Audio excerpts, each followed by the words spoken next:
right, y'all. Welcome back to Bias Break. If you've been riding with us through this neuroplasticity and bias, then shout out to you. Because a lot of folks love breakthroughs, but few stick around for repetition. So let's be real. This ain't sexy, but it's necessary. You can't think your way into a new behavior. You've got to train your way there. So let's do a brief recap so that we're all on the same page. Part 1 was awareness, because you can't change what you won't name. Part 2 was interrupt the pattern. Catch your bias before it takes the wheel. Part 3 was create a new response. Choose a better trail. And now we're on to part 4. Where honestly, we hit repeat and then repeat again. Because what you practice, your brain actually perfects. Neuroplasticity is your brain's ability to change. But here's the truth they don't teach enough. Your brain doesn't change because you had a realization. It changes because you did something different over and over and over again. Every time you practice a new response, you strengthen the synaptic connection.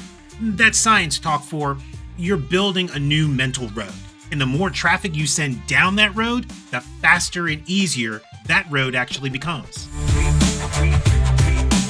So let's entertain something. What actually happens if you skip this step? Well, to be honest with you, you'll relapse into the old pattern because that's the path of least resistance. And your brain loves the least resistance. It's why leaders with good intentions still make bias hiring practices. It's why well-meaning people default to exclusion even in professional settings. It's not because they're bad. It's because they're untrained. Big difference. So let's work our way through real talk tools. How to rewire through repetition. Number 1 would be make it daily. And yes, I do mean daily. Bias isn't part-time and neither is brain work. Whether it's 2 minutes or 20, practice daily. Ask, what bias might show up today? What response do I want to rehearse? Repetition builds reflexive integrity. Number 2, use triggers as training reps.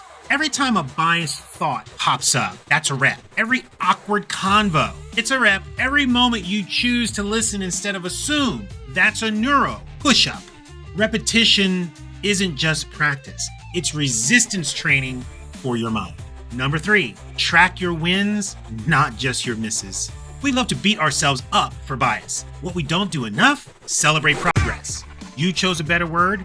You slowed down your snap judgment. You asked a deeper question. That's neuroplasticity in action. Log it, share it, reinforce it. And number 4, make it communal. So you gotta understand something. Bias shows up in systems. That means the fix needs community. Build a culture of repetition in your team, your church, or your classroom. Practice responses together. Debrief uncomfortable moments together. Reflect together. What rewires brains, rewires cultures.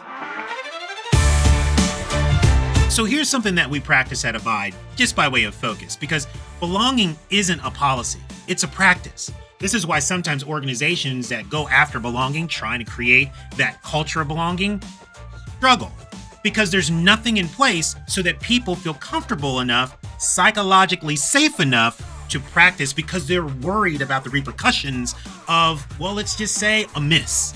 So here's where this ties to everything we're doing in Abide. Belonging doesn't show up just because you put a DEI statement on your website. That doesn't garner belonging. It shows up because you practice new behaviors, new language, new empathy until they became second nature. Let me say again, it shows up because you practice new behaviors, new language, new empathy until they became second nature. Repetition is what makes your values visible. And without repetition, they stay cute ideas on a poster. So just in closing, you're building a legacy, not just habits. This isn't just about mitigating bias. This is about becoming the kind of person your community can trust. This is leadership. This is legacy. This is transformation by design, not by accident. So I get it. Repetition is hard. Yeah, and sometimes it can even be boring. It's sweaty brain work, but it's also the path to becoming better. For real. Stick with it. Share this. And I'll see you in part 5 when we start to look at environmental reinforcement. You can't grow in toxic soil.